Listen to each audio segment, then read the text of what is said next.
The interrupted sentence. The joke made at your expense. The unanswered email. It feels like 1,000 tiny cuts to your soul. You get angry, but you swallow it, don't you? You have been told a noble lie. Be the bigger person. Let it go. They say silence is polite. But is swallowing your anger a virtue? Or is it a surrender? The Stoics taught that the bigger person is not the one who endures disrespect. The bigger person is the one who commands respect, and they often do it without saying a single word. Today, I will reveal the 5 Stoic tactics to handle disrespect. This is not a guide to being nice. This is a guide to being a fortress. You will learn how to stop being a target. You will learn how to become a wall. Are you ready to close the gate? You know the feeling. It is a slow, burning fire of frustration. At work, your ideas are ignored. In your family, your boundaries are a joke. Even with strangers, you feel invisible. You feel small. A hot, angry voice inside you wants to scream, "Do you have any idea who I am?" But you don't scream. You stay silent. You force a polite smile. Why do you do this? Because you have been fed a lie. The lie is that being the bigger person means rising above it. It means letting it go. It means not making a scene. You believe your silence is moral superiority. Is it? Or is it fear? It is a training manual. You are quietly, patiently training the world on exactly how to disrespect you. Every time you swallow an insult, do you think you are being strong? No. You teach them it is safe to insult you. Every time you ignore a broken boundary, you teach them your boundaries do not exist. You are not being the bigger person. You are being the doormat. Let's look at Michael. Michael is a brilliant designer. But in meetings, his colleague, Steve, constantly interrupts him. Steve steals his ideas. Steve makes jokes about Michael's quiet nature. Michael smiles. He thinks, I won't stoop to his level. He thinks, my work will speak for itself. But did it? 6 months later, Steve gets the promotion. Michael is still in the same chair, still interrupted, still ignored. Michael's silence was not read as strength. It was read as weakness. It was read as permission. Steve did not stop because he is a bad person. Steve did not stop because Michael never told him to stop. Do you see yourself in Michael? Do you hope that your silent suffering will be rewarded? It will not. The ancient Stoics knew that respect is not a gift. It is not something you ask for. It is something you command, and you command it not with loud, angry demands.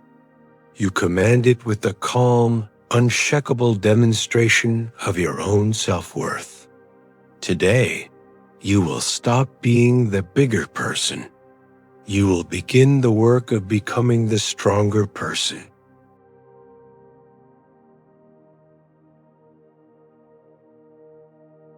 The person who speaks first loses. The first tactic is the most powerful and the most difficult. It is the art of strategic silence. Someone has just said something disrespectful, a sarcastic joke, a dismissive comment. Your instinct is to react, to defend yourself, to fire back. Why do you feel the need to explain? You will not do this. You will do the opposite. You will do ... nothing. You will stop talking. You will turn your body to face them. You will look them directly in the eye with a calm, neutral, curious expression. And you will hold that silence. 1 second, 2 seconds, 3 seconds. Can you hold the tension? This is not passive. This is aggressive. This silence is a vacuum. It is a hole in the conversation, and the other person will feel a desperate panic to fill it. You have flipped the power. A moment ago, you were the target. Now, they are the subject of your analytical gaze. They threw a punch and hit a wall of granite. What will they do now? Watch what happens. 9 times out of 10, they will start to babble. Oh, I was just kidding. I didn't mean it like that. It was just a joke. They will expose their own weakness. They will expose their own bad intention. Without you saying a single word, you have won, and you have not even moved a piece on the board. Silence is a lesson learned from the many sufferings of life. Seneca. Your silence is a declaration. It says, that was not worthy of a response, but I saw it, and now you must deal with the echo of your own foolish words. This is your mission. The next time someone is disrespectful, do not speak. Count to 3 in your head. Look at them. Do not look away. Let the silence do the heavy lifting. Let them squirm. You are training yourself to respond with power, not panic. Can you handle the silence?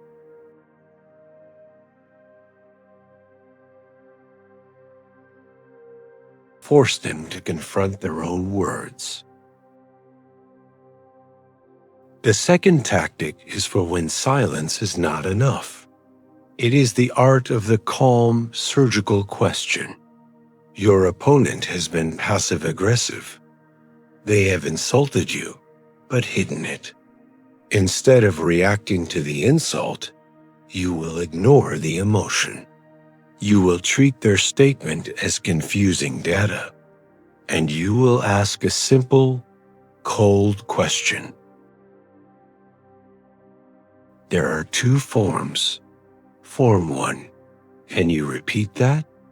Ask it calmly, not angrily, genuinely. This forces them to say their insult again, but this time without the heat of the moment, without the cover of speed. Hearing their own rude words a second time in a quiet room is humiliating. They will often back down. They will say, never mind. Why are they afraid to repeat it? Form 2. What do you mean by that? You said my work was surprisingly good. What do you mean by surprisingly? You said that was a brave outfit. What do you mean by brave? This is psychological jujitsu. You are refusing the hidden insult. You are forcing them to bring the subtext into the light. You are calling their bluff. They have 2 choices. Admit they were insulting you and look cruel, or retreat into a compliment and look weak. Either way, you win. It is not the man who has too little, but the man who craves more, that is poor. Seneca. A passive-aggressive person craves a reaction. They are poor in character. By questioning them, you deny them the reaction. You expose their poverty. Do not defend yourself. Turn the spotlight back on them. What made you say that? Are you trying to be helpful or hurtful? Make them explain their bad behavior. Make them work. You are not the defendant. You are the judge. Are you ready to pass sentence?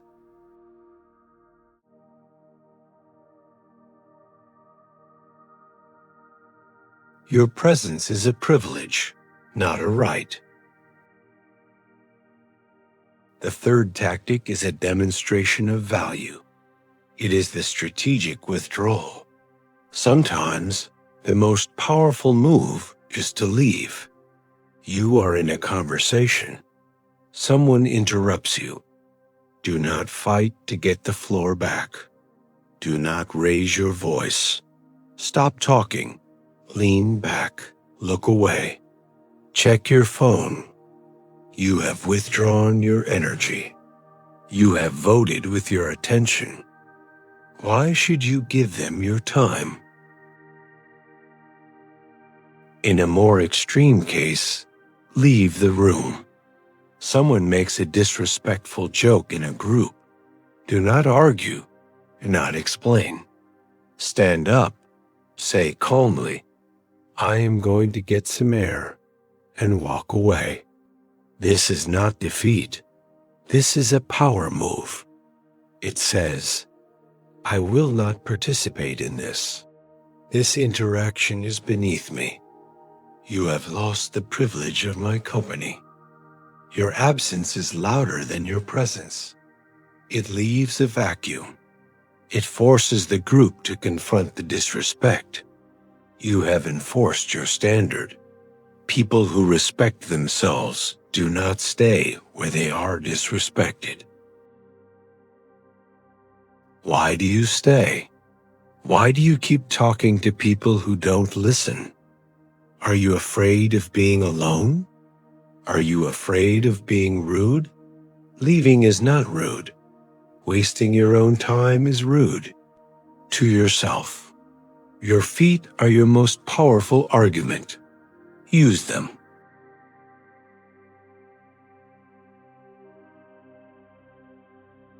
Describe the fire. Do not burn in it. The fourth tactic is calm, factual confrontation. It is the behavioral mirror. Instead of reacting to the emotion of disrespect, you describe the action. You become a scientist observing a specimen. Someone is shouting. Your instinct is to shout back. Instead, wait. Then say calmly, "You are raising your voice at me." Not, "Stop shouting."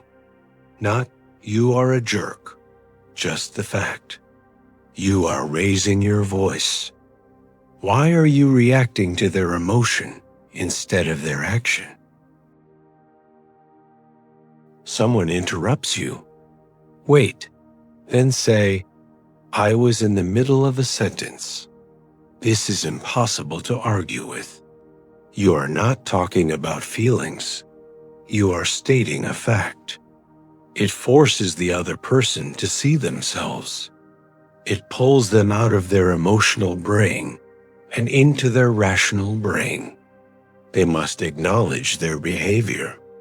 "I'm sorry, I didn't realize." Or they double down and look insane. You stay calm. You hold the mirror. Can you hold it steady? Practice this phrase. I noticed that ... I noticed that you rolled your eyes. I noticed that you keep checking your phone. I noticed that you are using a sarcastic tone. State it without anger. State it like you are reading the weather report. It is disarming. It is powerful. It shows you are watching. and you are not afraid.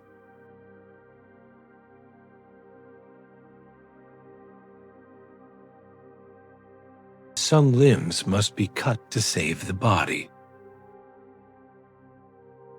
The fifth tactic is the last resort, but it is the most necessary. It is amputation. You have tried silence. You have tried questions. You have tried withdrawing. You have tried mirroring. But the person is still disrespectful. They are chronically, deliberately toxic. This is not a mistake. This is their character. Why do you keep them? In this case, the Stoic knows there is only one move. Remove them. Cut them off. This is not revenge. This is self-preservation. It is the act of a surgeon. To save the body, your life, you must cut off the diseased limb, the relationship. It is not the things themselves that disturb men, but their judgments about these things. Epictetus. Your judgment must be clear. This person brings harm. Therefore, they must go. Block the number. Stop the visits. End the friendship. Quit the job. It is painful. It is final. But it is the only way to protect the citadel. You are declaring that your peace is more important than any single relationship. You are declaring that your dignity is non-negotiable. Who do you need to cut? Who is the disease in your life? Why are you keeping them? Guilt? Fear? Habit? A disease does not care about your guilt. It only spreads. Stop the spread. Make the cut. You are not put on this earth to be a target. You are not a training ground for other people's bad behavior. You are the sovereign ruler of your own life, and you have the right to decide who enters your kingdom. The lie was that you had to be the bigger person. The truth is that the biggest person is the one with the strongest walls. Let them have their cheap shots. Let them have their sarcastic jokes. They are outside the gates. They are just noise in the wind, and the wind has no power over a mountain. The walls are yours. The gates are yours. Do you have the courage to close them? If you are ready to stop being a doormat and start being a fortress, then subscribe to the Stoic Citadel. This is not a place for the disrespected. It is a training ground for the respected. Go to the comments. Make your final declaration. Write, I command respect. Your training continues. You have learned to handle disrespect. Now you must learn to handle the manipulators who hide their disrespect. Your next briefing is waiting. Click the video. Learn to spot the hidden wars